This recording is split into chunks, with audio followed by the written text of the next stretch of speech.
We're at a point where you might think I'll go ahead and put this thing in, but you'd be wrong, because I don't want to hit my forehead on it 22 times as I'm repairing this mess.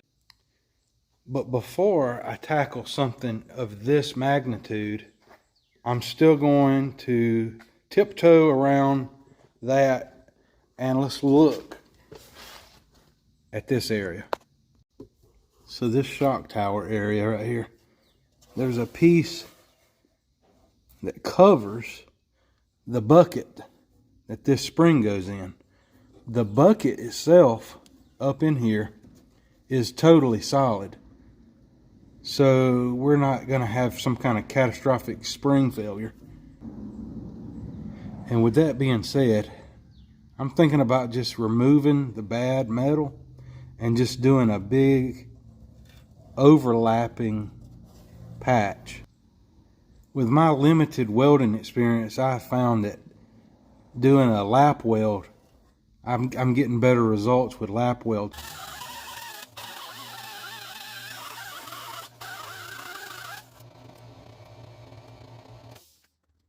So what I'm doing here is I'm stripping this paint to see where the good metal is, and that way I can cut above the rust.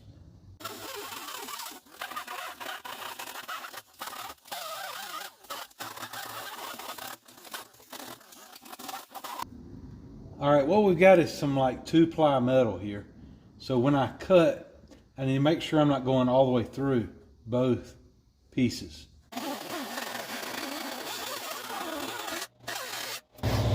Time for a new wheel. Harbor Freight.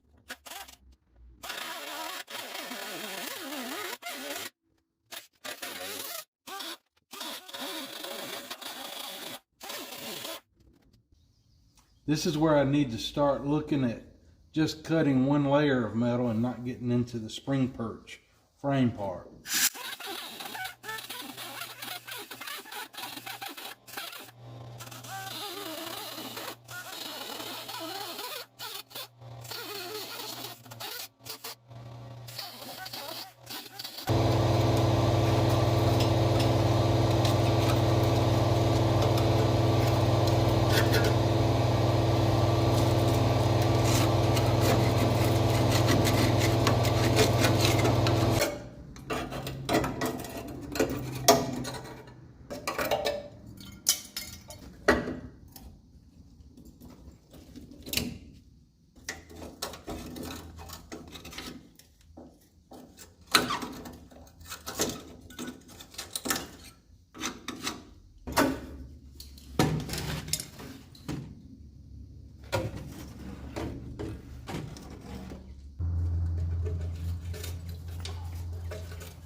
So I'm shining a light up through this hole I've cut.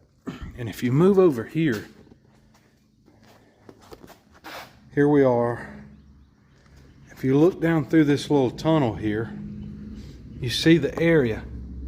And as you can see right here, this is the top of the spring. And over there is the top of the shock. And the floorboard has this access hole that you can get to the top of this shock.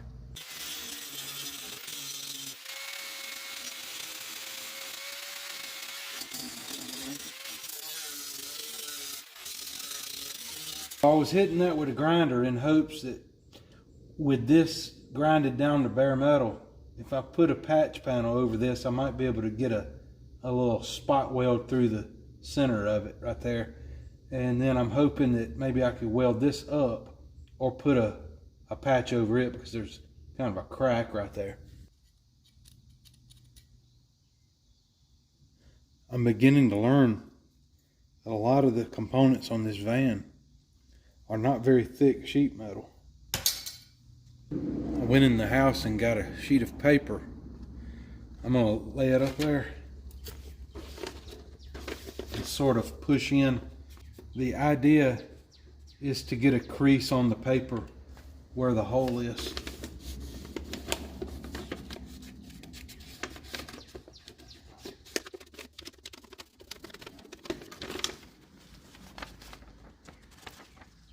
So now I'm gonna cut that shape out, but I'm gonna cut it a little bigger so I can do a lap weld. It'll be overlapping.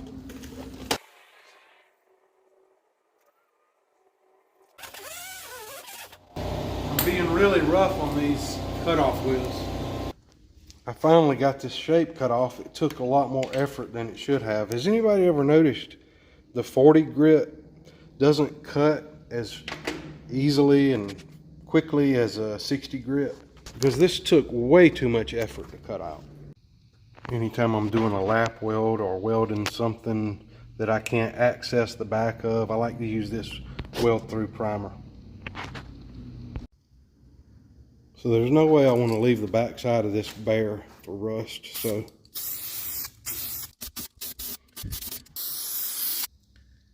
drilled the hole in it for the one spot weld. Hopefully it'll go through there. Hopefully this weld through primer doesn't impede me from getting a good penetration on this. I'm going to put this up like this, spot it in, get it strong enough to bend it around.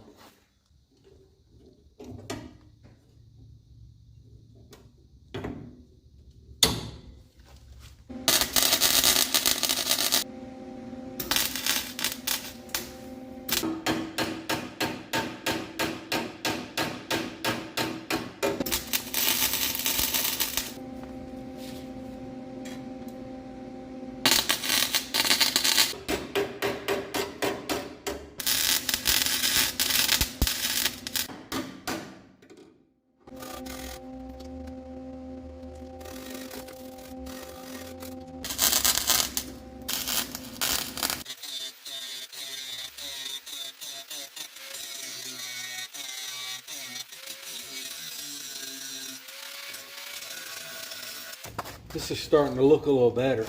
Now I've got this to deal with. A little cracking area from weak metal. Again, this is not a part of the actual cup that the spring goes up into, but it is what the cup holds to the body with. So I think a big, nice, strong piece going across there will suffice.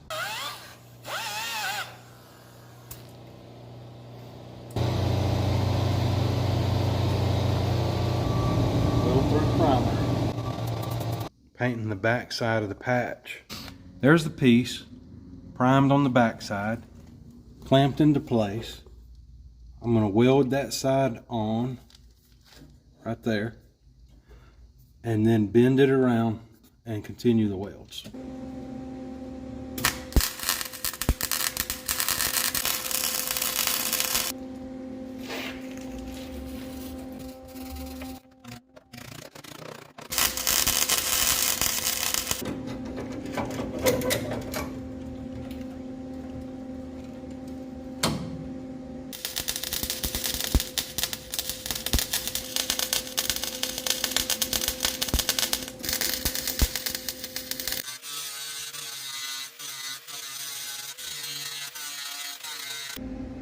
It's not very pretty, but I'm fairly pleased with it. I think it's strong. Now some of these other areas, not so much yet.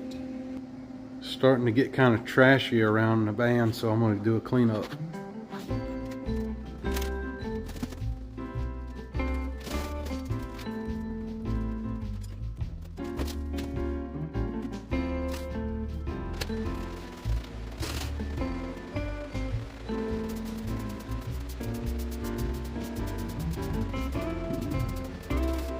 My next part that I'm going to replace is nasty.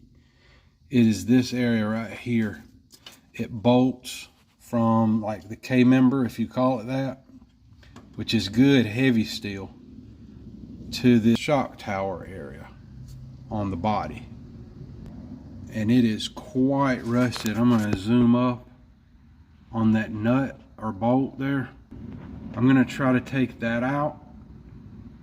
And then I'm going to pull the spring out of here to where I get a good look at what I need to replace, because this is going to be a lot more difficult than some of the other pieces that I've made so far. All right, got this impact driver.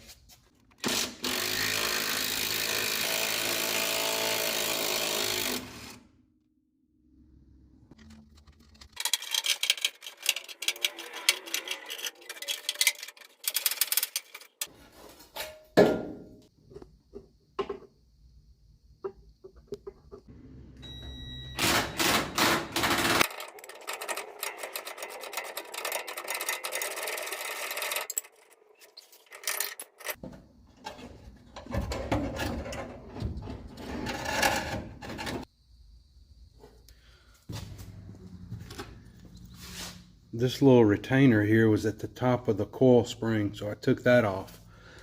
So in theory now, if I lower this arm down, the spring will come out. So I want to lower that arm down real slowly so the spring doesn't shoot out at me.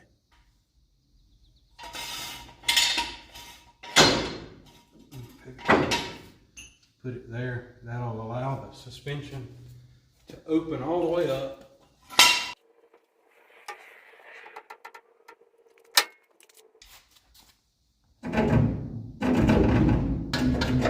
The spring is no longer under any load here, but it's got a retaining tab at the bottom just like it did at the top. On the cars that I'm accustomed to, there is no retaining ring, just the pressure holds it into place. On this van, they sandwiched the spring in, plus bolted it down at both bottom and top.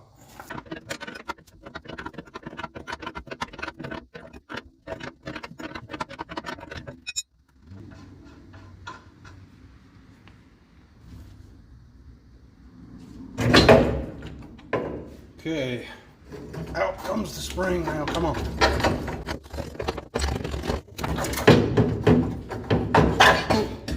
With that spring out, gives me plenty of room to work on this disaster.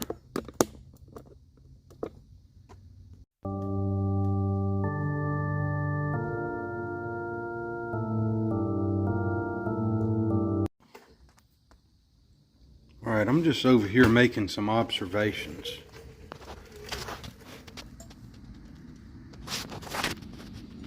This K-member here, and I'm seeing two different plies of sheet metal. One is from this shock tower.